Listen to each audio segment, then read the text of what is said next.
Alors bonjour Mylène, merci pour ton temps. Je sais que tu es une femme très occupée et on voulait prendre un moment en fait pour parler de polarité. C'est d'ailleurs un thème qu'on aborde dans une de nos retraites, polarité chevaux-nature. Et puisque tu as plus qu'une corde à ton arc, comme on dit, au-delà d'être une coach qu'on se veut plus traditionnelle, tu abordes la polarité avec tes coachés et en général. Et ce vidéo-là, en fait, on voulait prendre le temps de faire découvrir et démystifier un petit peu c'est quoi la polarité, si t'es partante. Oui, merci beaucoup pour le temps consacré, Karine. Bien apprécié. Ça fait plaisir. Donc, première question, évidemment, qu'est-ce que la polarité, Mylène? La polarité, si je peux résumer ça là, en vraiment très, très court, c'est une approche psychocorporelle énergétique qui vise à réharmoniser l'énergie vitale. Tu sais, on peut penser à une autoroute, là, tu sais, quand il y a beaucoup d'achalandage, ben à ce moment-là, c'est pas fluide, tu sais, on n'avance pas. Ben, l'énergie fonctionne de la même façon dans notre corps. Donc, dès qu'il y a une perturbation, que ce soit une tension, une douleur, du stress, ça crée des blocages. Alors, c'est sur cette base-là que la polarité existe. C'est pour s'assurer que l'énergie circule de façon fluide dans notre corps. Et ça vient de où, en fait? Le concept de polarité, c'est pas nouveau, mais ça vient de où à Non. la base? En fait, ça vient du docteur Randolph Stone, qui est né en 1890, il est décédé en 1981. Donc, c'est un gage de longévité. C'est rare qu'on voit une personne vivre tout ce temps-là, dans cette période de temps-là. Lui, c'est un Autrichien qui a vécu aux États-Unis et lui est devenu ostéopathe, acupuncteur, naturopathe, j'en passe. Il a été chercher des études un peu partout, médecine chinoise, dont l'acupuncture, pour connaître tous les méridiens. Il a été chercher aussi de l'apprentissage au niveau de la médecine indienne, ayurvédique, et Mm. la médecine égyptienne, qui est hermétique, qui travaille avec les géométries sacrées. Dans la thérapie par la polarité, on utilise les 5 éléments qui sont l'éther, l'air, le feu, l'eau et la terre. Et pour vous donner un exemple un petit peu plus concret de comment ça fonctionne, c'est si par exemple il y a une personne qui arrive pour avoir une session de polarité puis qu'il y a beaucoup d'inflammation, donc des maladies qui finissent en it, tendinite, etc. Mais là, on sait qu'il y a beaucoup trop de feu dans le corps. On va te faire une session sur le feu. Si, par exemple, la personne elle a de la difficulté à respirer, là, à ce moment-là, on sait qu'on va faire une session d'air. Donc, c'est très, très intuitif, la polarité, là. Et d'où l'importance du coaching au départ, j'imagine, de poser des Oui, questions, comprendre le contexte, la situation et vraiment de cibler la séance en fonction. exactement. C'est pas est-ce que c'est une technique médicale? Ça a l'air d'être dans les médecines alternatives, si on veut, si on regarde Oui, c'est ça. l'origine. C'est pas, tu sais, c'est pas de la médecine pure, tu sais, je peux pas faire de traitement ou de diagnostic en tant que tel, mais c'est vraiment vu comme, je dirais, un travail complémentaire au niveau du mieux-être. Oui, parce quand l'énergie circule. Oui. Et si les gens se posent la question, est-ce que c'est reconnu auprès des professionnels de la santé au Québec? Oui, c'est reconnu au niveau de la massothérapie sous ce couvert-là. Et il y a plusieurs organismes, dont la Fédération québécoise des massothérapeutes, RITMA, pour en nommer que quelques-uns, qui permettent justement qu'on puisse émettre des reçus d'assurance. Ça peut être utilisé en oncologie.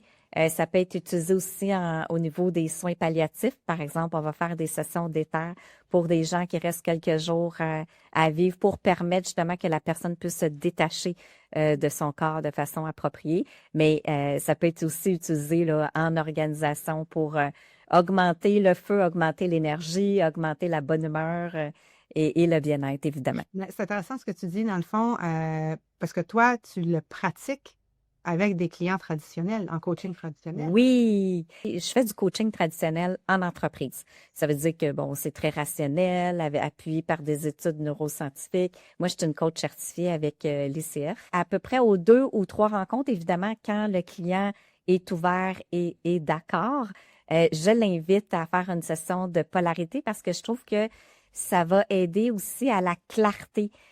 Donc, voir des choses des fois qu'on ne voit pas dans notre quotidien, mais qui sont d'une évidence.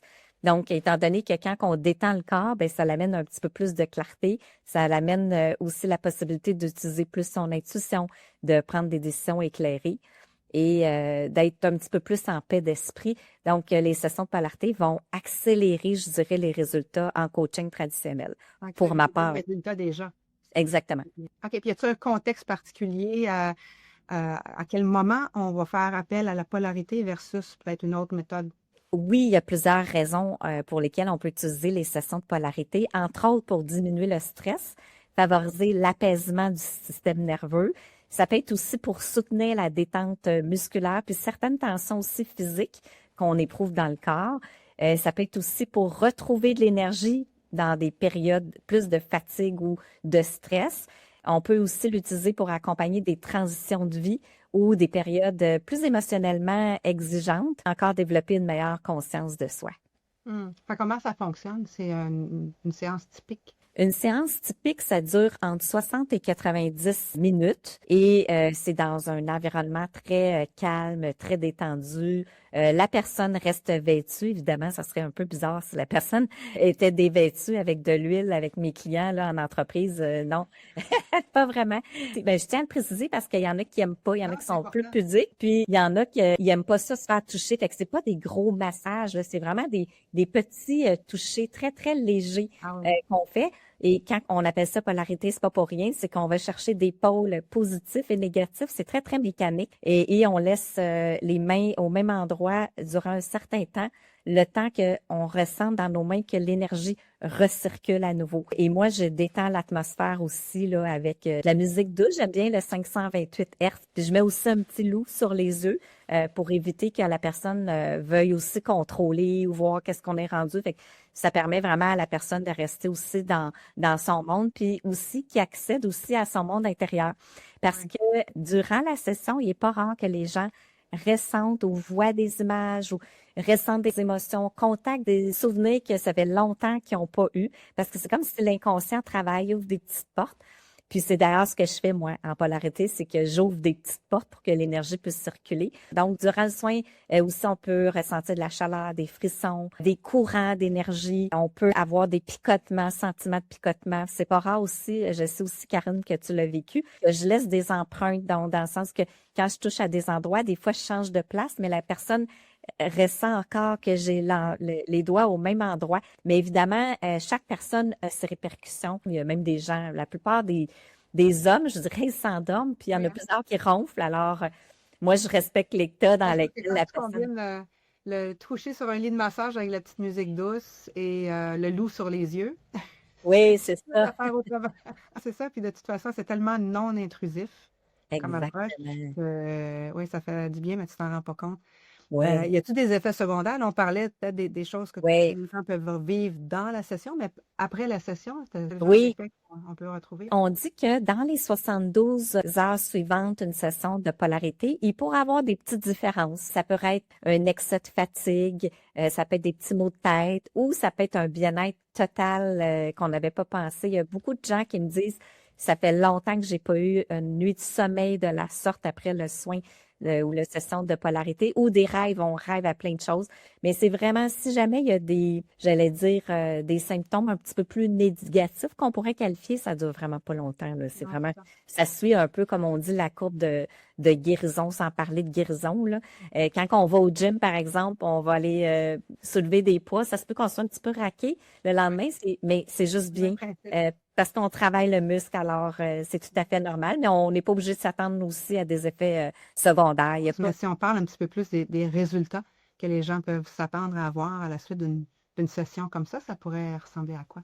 Bien, on pourrait s'attendre à une sensation d'apaisement, de légèreté, de paix intérieure, une diminution aussi des tensions physiques, comme je le disais, une amélioration de la qualité du sommeil, une meilleure gestion du stress et des émotions, puis aussi une plus grande clarté mentale. La clarté mentale, surtout avec tes clients corporatifs, le fait que ce soit Oui. intégré dans tes coachings traditionnels, j'imagine que c'est beaucoup ça qu'ils vont aller chercher. Oui, puis ça arrive, ça m'amène aussi un exemple là, en tête, que, tu sais, des gens, mettons, qui me disent, Hey, moi, mon boss, là, je suis pas capable. Mais des fois, après une session de polarité, on replace le tout, puis la personne, c'est déjà arrivé à plusieurs reprises que la personne, après coup, voit son patron, puis là, il n'y a plus le même effet ou il n'y a plus la même sensation, puis la personne ne peut pas expliquer pourquoi. Tu sais, une journée, elle me tape ses nerfs, puis l'autre journée, je suis indifférent. Bien, c'est un peu ça que ça arrive parce que ça crée des nouveaux chemins, des traces mnésiques qui sont différentes là, que j'appelle. Alors, on pourrait avoir un changement de regard sur certaines situations.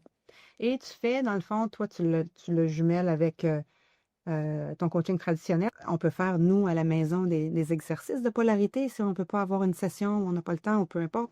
C'est des exercices simples là, qu'on pourrait. Oui, j'en ai deux pour vous, justement. Et le premier exercice, ça serait la posture de l'accroupissement, issu du yoga de la polarité de Dr. Stone. En quoi ça consiste? Première chose, c'est tenez-vous debout, les pieds à la largeur des épaules, légèrement tournés vers l'extérieur. On s'accroupit vers le bas, aussi bas que possible, tout en gardant les talons au sol, si c'est possible. Évidemment, des fois, il y en a qui sont moins flexibles, là. Donc, il faut pas, si on sent un petit étirement ou quoi que ce soit, il faut pas aller au-delà de notre capacité. Et on place ses coudes à l'intérieur de ses genoux pour les écarter doucement, puis on relâche la tête vers l'avant. Et ça va permettre vraiment une bonne détente. Et on maintient la posture pendant au moins 1 minute en respirant profondément par le ventre.